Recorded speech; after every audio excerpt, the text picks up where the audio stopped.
चलिए दोस्तों, अब इस कहानी को स्टार्ट करते हैं, जिसका शीर्षक है जो ये कहानी पति पत्नी के जोड़े की जिंदगी पर आधारित है। बेहद ही भावपूर्वक और इमोशनल कहानी है। बहुत ही अच्छा लगेगा सुनकर। मुझे पहले लड़के की तस्वीर दिखाओ माँ, फिर मैं फैसला करूंगी हाँ या ना का। माँ ने रीता की तरफ देखा।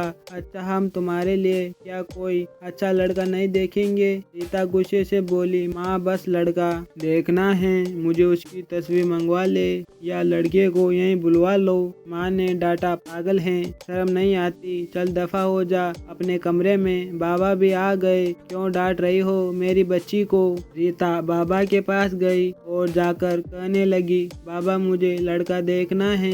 बाबा ने मुस्कुराकर कहा, हाँ बेटी, तुम्हारी मर्जी से ही करेंगे शादी। कल मैं उसकी तस्वीर मंगवा लूंगा। लड़का का अपना होटल है, पढ़ा लिखा है, प्यारा है। लेकिन रीता को तो लड़का देखना था। लड़का तो प्यारा है। रीता ने हाँ कर दी। 10 दिन में ही रीता की शादी हो गई। रीता का हमसफर सुनील मेरी थी। ना कभी मुलाकात हुई, ना कभी कोई बात, कभी एक दूसरे को मिले भी नहीं। ये एक पवित्र रिश्ता होता है। दो अजनबी एक जान हो जाते हैं, जो कभी जिंदगी में मिले भी नहीं हो। दो पल भर में एक दूसरे की जान बन जाते हैं। पहली रात थी। सुनील कमरे में आया, हाथ में आइसक्रीम पकड़ी हुई। रीता नजरें झुकाए बैठी थी। आइसक्रीम तो रीता की फेवरेट थी। सुनील को नमस्ते किया। सुनील पास बैठ गया। सुनील थोड़ा सा शर्मिला भी था। आइसक्रीम खाते हुए बोला, जितने पैसे शादी में खर्च किए उतने की पास में आइसक्रीम खा लेता। रीता का घूंघट उठाकर बोला, आप आओगी? पहले तो रीता ने शर्माते हुए मना कर दिया, फिर सुनील ने प्यार से कहा, खा ली, प्यार बढ़ेगा। रीता को आइसक्रीम दी और खुद भी खाने लगा। रीता सारी आइसक्रीम खा गई। सुनील ने जब पूछा, आइसक्रीम पूरी खत्म कर दी? रीता मुस्कुराने लगी, वो तो मैं खा गई। सुनील भी मुस्कुराने लगा, बहुत कंजूस हो आप, पहले कहती नहीं खाती और अब देखो सारी की सारी खा गई हो।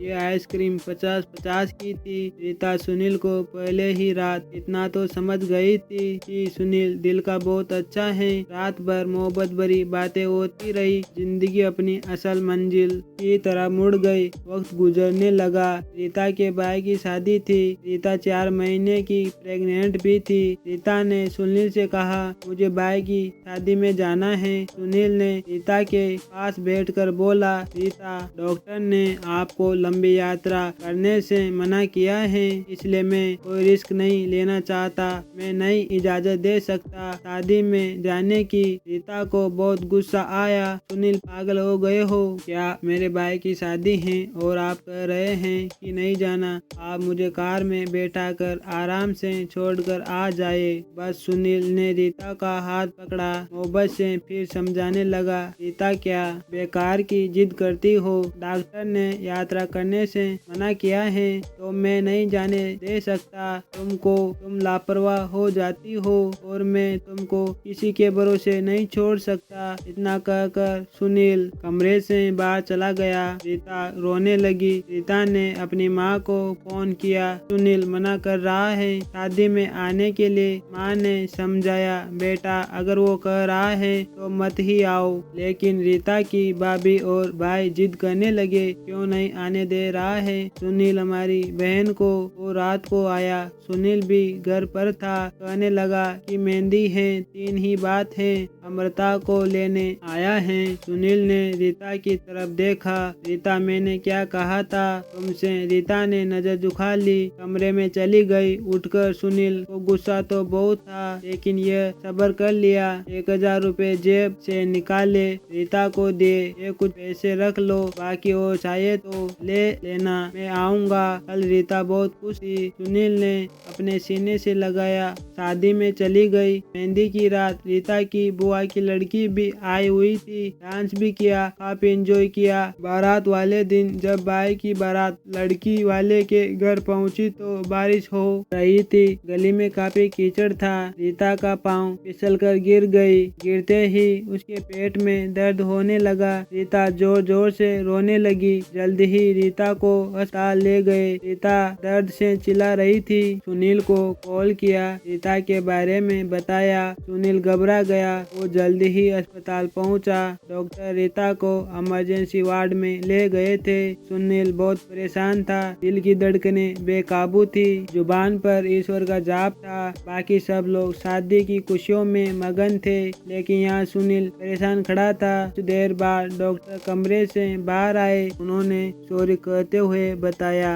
आपका बच्चा मर चुका है। सुनील बेजान सा होकर कुर्सी पर बैठ गया। भगवान से हिम्मत मांगकर जल्दी से वार्ड में गया। रीता रो रही थी। सुनील को देखकर मुंह मोड़ लिया। सुनील पास बैठ गया, सिर पर हाथ फेरने लगा। अच्छा चुप कर मेरी सोना, रोना बंद कर, बस ऊपर वाले की मर्जी थी। रीता फूट फूट कर रोने लगी। सुनील मुझे माफ कर दो, मुझसे गलती हो गई। सुनील ने आंसुओं से भीगी हुई पलकों को चूम लिया।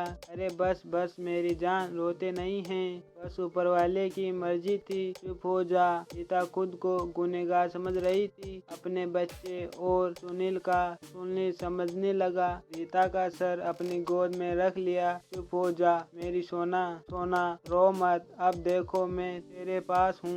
रीता को लेकर घर चला गया। शादी खत्म हुई, सब घर आ गए। रीता का हाल पूछने। रीता खुद पर इल्जाम दे रही थी, मुझे रोका था सुनील ने माँ, लेकिन मैं जिद करती रही, शादी में जाना है। अगर मैंने उनकी बात मान ली होती तो आज शायद मैं अपना बच्चा ना खोती। सुनील समझ रहा था रीता दिल ही दिल में खुद को कसूरवार ठहरा रही है, इसलिए सुनील प्यार से समझाता रहा सुनील को, अरे पागल हैं, खुद को परेशान न कर, ऊपर वाले की मर्जी थी ना, ऊपर वाले ने चाहा तो हमें फिर से औलाद जरूर देगा। रीता सुनील की आंखों में देख रही थी। सुनील आप इतने अच्छे हैं, मुझे डांटा नहीं, आपने कुछ कहा नहीं। सुनील ने लंबी सांस ली, मुस्कुराकर बोला, जब तूने मेरी बात मानी ही नहीं थी तो रीता अब कुछ कहने से क्या फायदा। रीता समझ रही थी सुनील का खामोश गुस्सा। 1 साल बाद फिर ऊपर वाले ने उन्हें बेटा दे दिया। सब बहुत खुश थे। सुनील बाहों में उठाकर झूमने लगा अपने बेटे को। रीता बेड पर लेटी सुनील की आंखों में बेटे की मोहब्बत निकले आंसू देख रही थी। जिंदगी में अच्छे दिन आते हैं, लेकिन अक्लमंद वही होता है जो खुद को हालातों में डाल लेते हैं। सुनील के 2 भाई जो सुनील से अमीर थे, उन दोनों भाइयों का अपना अच्छा खासा बिजनेस था, लेकिन सुनील का छोटा सा होटल था जिससे बस गुजारा हो रहा था। रीता ने जिद की, सुनील बच्चे को गर्मी लगती है इसलिए ये बहुत रोता है, मुझे कमरे में एसी लगवा कर दे। सुनील ने सिर पर हाथ रखा, अरे रीता पागल हो गई हो क्या, मेरे पास नहीं है इतने पैसे एसी के लिए। रीता ने जिद की, मुझे एसी चाहिए बस। कमरे में सुनील अपने बेटे को सीने पर लेटाकर खिला रहा था। उसके साथ रीता बस एसी लगाने की जिद किए बैठी थी। सुनील ने रीता का हाथ पकड़ा, अपने करीब किया। रीता पता नहीं क्यों इतनी चिंदी हो तुम, लगवा दूंगा एसी, ये लो सो गया मेरा राजकुमार, इसको लेटा दो। 2 साल बाद ऊपर वाले ने एक बेटी भी दी। वो दोनों बहुत खुश थे। हर अच्छी बुरी ख्वाहिशें पूरी करता था सुनील, लेकिन फिर भी छोटी छोटी बातों पर उनका झगड़ा रहता ही था। बेटा 4 साल का हो गया था, बेटी छोटी थी। सुनील का होटल का काम अच्छा नहीं चल रहा था। सुनील कुछ परेशान था। घर आया, देखा बेटे ने उसका लैपटॉप तोड़ दिया था। प्रीति मोबाइल पर लगी हुई थी। सुनील ने देखा लैपटॉप टूटा हुआ पड़ा है। सुनील चिल्लाकर बोला, रीता ये क्या है। रीता ने देखा ये आपके लाडले ने तोड़ा है। सुनील गुस्से में पहले ही था। रीता को गाली देकर बोला, तुम्हारा दिमाग काम नहीं करता, इसमें मेरा सारा डाटा था। तुम पागल हो क्या? जाओ खाना लेकर आओ। उठ जाओ, रीता गुस्से में बोली। सुनील, मैं नौकरानी नहीं हूँ, सारा दिन बच्चों को संभालूं और फिर तुम मुझे गाली दो। सारा दिन इतना काम करो और कदर इतनी सी है, गाली दे रहे हो। रीता खाना लेकर आई, बैंगन बनाए हुए थे। सुनील ने बैंगन देखा, चिल्लाकर बोला, तुम्हारा दिमाग खराब है, तुमको कितनी बार समझाया है, मैं बैंगन नहीं खाता। सुनील ने खाना उठाकर फेंक दिया, उठकर बाहर चला गया। इतने में बेटे ने कांच का गिलास तोड़ दिया, जो हाथ में लग गया। काफी खून बहने लगा था। हाथ से रीता ने बेटे को एक दो थप्पड़ लगा दिए। बहुत तंग आ गई हूँ मैं तुम बाप बेटे से। बेटे को उठाकर कमरे में ले गई, रो रही थी, साथ ही उसमें बोल रही थी, 5 साल हो गए, इस इंसान के साथ बड़ी कदर ही नहीं है। बेटे के जख्म पर मरम्मत लगाने लगी। इतने में बेटी भूख से रोने लगी। बेटी को गोद में उठाया। इस इंसान की ऐसी हरकत रही तो गुजारा मुश्किल हो जाएगा।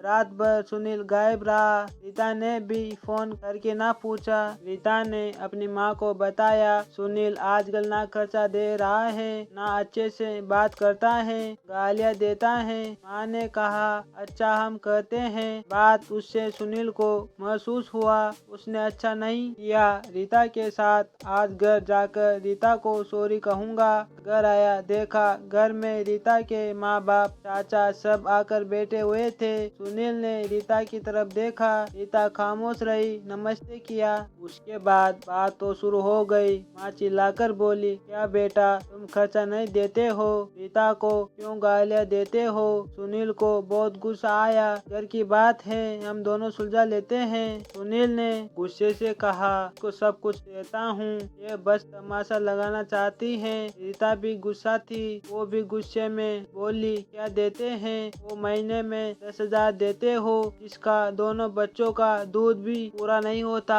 एहसान करते हो मुझ पर, तुम्हारे बच्चों पर खर्चा करती हूँ। बस इतनी बढ़ गई कि सबके सामने सुनील ने रीता को थप्पड़ मार दिया। रीता की माँ को बर्दाश्त नहीं हुआ, वो अपनी बेटी को साथ ले गई। सुनील ने भी न रोका उन्हें। रीता नाराज होकर चली गई। रीता को थप्पड़ ज्यादा जोर से लगा था, निशान बन गया था चेहरे पर। माँ भी रोने लगी। न जाने पहले भी कितना जुल्म करता होगा मेरी बेटी पर, कमीना इंसान। सुनील पहले से ही अपने होटल की वजह से परेशान था। काम ना होने की वजह से वो अब यह परेशानी बन गई। रीता मायके में थी, सुनील यहाँ था, घर में परेशान था।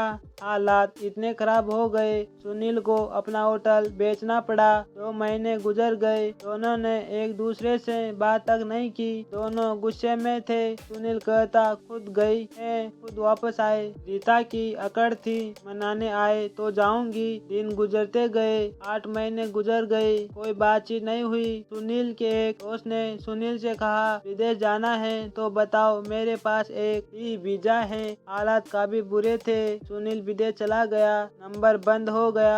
1 साल गुजर गया, दोनों ने कोई बात नहीं की एक दूसरे के साथ। रीता भाई से खर्चा लेती, बच्चे को दूध या फिर दूसरी जरूरी सामान का।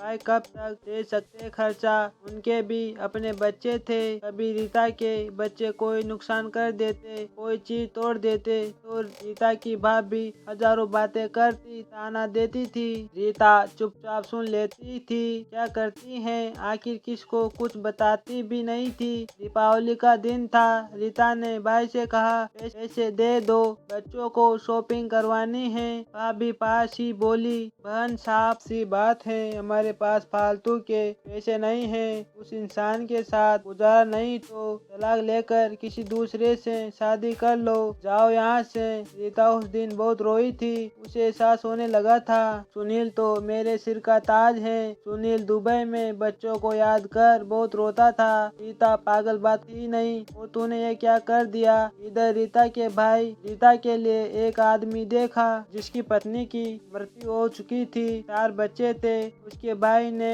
रीता से कहा, बस सुनील से तलाक ले लो, इस आदमी से शादी करके घर बसा लो। अपना रीता की आंखें भी गई थी आंसुओं से। जल्दी से मोबाइल निकाला, सुनील को फोन लगाया, नंबर बंद आ रहा था। रीता रोने लगी, मुझे सुनील के पास ही जाना है, मुझे कोई शादी नहीं करनी किसी से। उधर सुनील का भी दिल तड़पा। उसने सोचा मेरी रीता तो मासूम सी है, थोड़े से गुस्से पर नाराज हो जाती है ना, खुद ही माफी मांग लूंगा अपनी जान से।